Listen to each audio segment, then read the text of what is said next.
Hello and welcome to Spirit Among Us. We've been talking a lot this week about our plans not going the way we want them to. It's true. Things happen. If you've ever tried to plan something, ever tried to figure something out in your life, plan for an event or whatever, then you know this to be a fact. You know that plans just don't work out as we expect them to. I mean, sometimes they do, but more often than not, the way we think something's going to happen is not the way it actually happens. This is one way our plans can get messed up.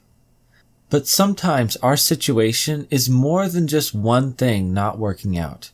Sometimes it's much bigger than that.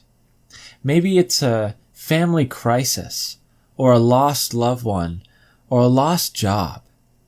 When we get hit this way, when life hits us this way, it can really knock us off balance and leave us feeling very down, maybe anxious, and worn out.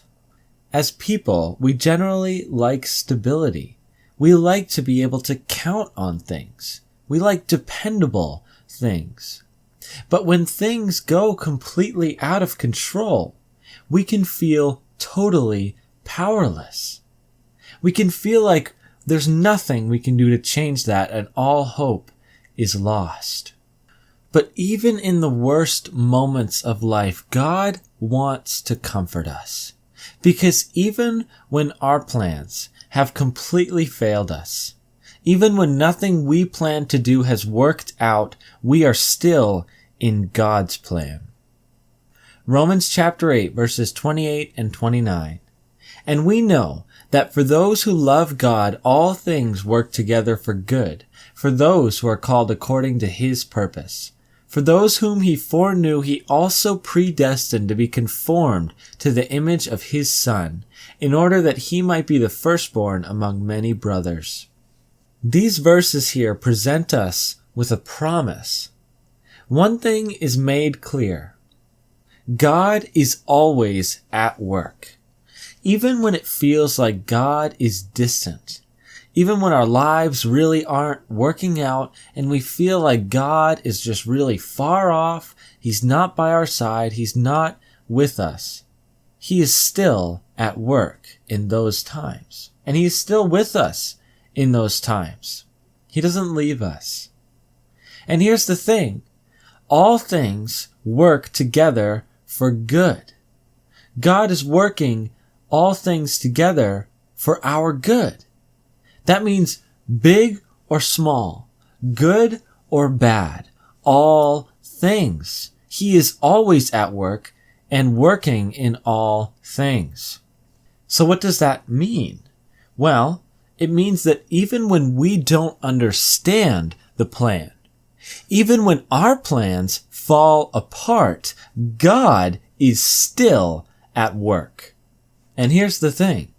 He's not just simply at work, but He's working everything together for good, for our good.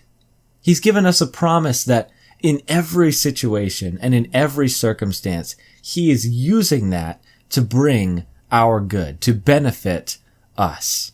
That is how God works in our lives. So next, I want to look at the second part of the verse, foreknew. God knew us before He even created us, before anything was made for that matter. And so I have a question.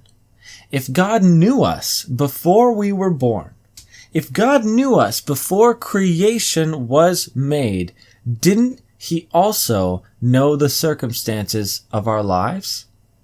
I mean, think about it. He's God. This is literally God we're talking about. So didn't He know that we would face hard times? Didn't He know that our plans wouldn't work out the way we thought they would? Didn't He know we'd be right here, right now? When we face troubling times, God knew that was coming. He knew that we would be right there, right then. So what else does that mean? Well, it means that nothing that happens in your life is a surprise to God. He knows it all. There's nothing hidden from Him. And it's not an accident either. He is making everything part of His plan. Everything that happens, good or bad, He is making to be part of His plan. And His plan for you is to use every single situation for your benefit. So in our lives, let's count on this promise. Let's rely on this promise and fall back on it. It doesn't matter how things appear to us. It doesn't matter whether or not we understand God's plan or understand what He is doing. We can trust this promise here. So always remember that no matter what, God always has us right where He wants us. Thank you for watching, and God bless.